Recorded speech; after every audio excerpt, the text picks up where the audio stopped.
Welcome to the 2007 First Robotics Competition, and this year's game, Rack and Roll. This year's game is played on a 27 by 54 foot carpeted field. Two alliances of 3 teams each are located at the ends of the field from where they operate their robots. The center of the field is occupied by a scoring structure known as the rack. 3 levels of scoring locations, known as spiders, are located within the rack. Each spider hangs from a series of chains that allows it to translate and move freely if it's impacted by a robot or game piece. The game pieces are inflatable plastic pool tubes. There are 3 types of game pieces. Keepers are placed during the autonomous period. Ringers are placed during the teleoperated period and score points for the alliance. And the black spoiler tubes are used to negate the effects of the ringers. The objective of the game is to place the keepers and the ringers into rows. The rows can be either horizontal or vertical.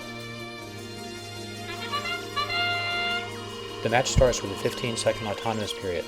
Robots can use onboard sensors to help locate target lights, which will help identify the locations of the scoring targets. As the autonomous period ends, robots must drop any keepers still in their possession.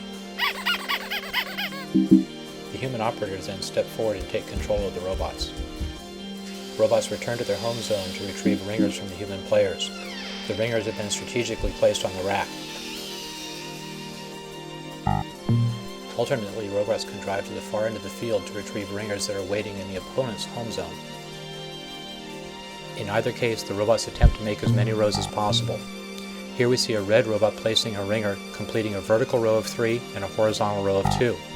His alliance partner then places another ringer, extending the row to 3. Black spoiler tubes are placed on the rack and used to negate the effects of the ringers. Unlike the other game pieces, spoilers can be moved. You can be picked up and relocated to cover any other ringer on the rack. As the match draws to a close, robots will race back to their home zones. Bonus points are earned for each of the Alliance robots that are elevated off the floor. The value of the bonus is modified by the height above the floor. The final score is determined by the length and number of rows created by game pieces, and added to the bonus points. In this example, blue squeaks out a win over red, 90 to 84. Good luck, and we'll see you at the competition.